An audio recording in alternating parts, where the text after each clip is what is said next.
छोटे छोटे रंग बिरंगे पक्षी हर किसी को लुभाते हैं। पक्षियों की ये हजारों प्रजातियां प्राकृतिक संतुलन में भी महत्वपूर्ण भूमिका निभाती हैं। आपने प्रवासी पक्षियों के बारे में जरूर सुना होगा, जो मौसम के साथ एक महाद्वीप से दूसरे महाद्वीप तक चले जाते हैं। लेकिन क्या आप जानते हैं कि हमारे आसपास प्रकृति में मौजूद नन्हे नन्हे पक्षी भी लंबी दूरी तक प्रवास करते हैं? जी हाँ, ये जानकारी उजागर हुई है मुंबई स्थित बॉम्बे नेचुरल हिस्ट्री सोसाइटी के रिंगिंग अध्ययन में।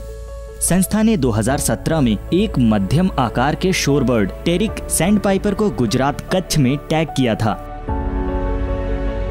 जो इस साल मई में पाकिस्तान के खैबर इलाके में देखा गया। इसी तरह 2019 में टैग किया गया एक क्लेप सैंडपाइपर बर्ड चीन के तैंजिन में चिन्हित किया गया। इस तरह इस अध्ययन ने प्रवासी पक्षियों के देश की सीमाओं से बाहर प्रवास और चुनौतियों का सामना करने वाले कई आकर्षक तथ्य उजागर किए हैं। बर्ड रिंगिंग अध्ययन के तहत चिड़ियों के पैर में एक हल्के वजन की धातु की रिंग पहना दी जाती है, जिसमें अल्फा न्यूमेरिक कोड रहता है। इसके अलावा कुछ प्रजातियों में रंग विशेष बैंड और नेक कॉलर भी पहनाए जाते हैं। अंतर्राष्ट्रीय फ्लाईवे प्रोटोकॉल के तहत हर क्षेत्र का अलग अलग रंग दिया गया है। ये रंग संयोजन पक्षी के वास्तविक आवास और क्षेत्र का पता देते हैं। इसके बाद पक्षी विज्ञान और विभिन्न देशों में मौजूद पक्षी संरक्षण संगठन, पक्षी प्रेमी सदस्यों द्वारा इन पक्षियों को चिन्हित किया जाता है। BNHS पिछले 90 साल से ज्यादा समय से रिंगिंग अध्ययन कर रहा है, जिसमें अब सोशल मीडिया का उपयोग भी किया जा रहा है, जिससे ज्यादा से ज्यादा पक्षियों का रिकॉर्ड प्राप्त होने की संभावना बढ़ी है।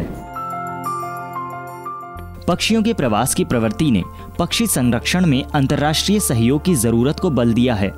उदाहरण के तौर पर चमकीले नारंगी रंग की चोंच वाले भारतीय स्किमर का प्रजनन क्षेत्र भारत है, लेकिन टैगिंग से इसका बांग्लादेश प्रवास उजागर हुआ है। भारत प्रवासी पक्षियों के मध्य एशियाई फ्लाईवे क्षेत्र में आता है और प्रवासी पक्षी संरक्षण में प्रमुख भूमिका निभा रहे हैं।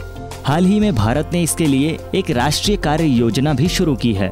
इसके तहत देश में 20 प्रमुख जल भूमि और 9 जल भूमि समूहों को प्रवासी जल पक्षियों के महत्वपूर्ण क्षेत्र के रूप में चिन्हित किया गया है। CAF राष्ट्रीय कार्य योजना के तहत इन क्षेत्रों में BNHS द्वारा अध्ययन किया जा रहा है। रिंगिंग अध्ययन से इन पक्षियों के आवास, उनकी गतिविधियां, चुनौतियां और प्रवास का सही क्षेत्र पता चलता है, जिससे उनके संरक्षण और पुनर्वास की योजनाएं बनाने में मदद मिल सकती है।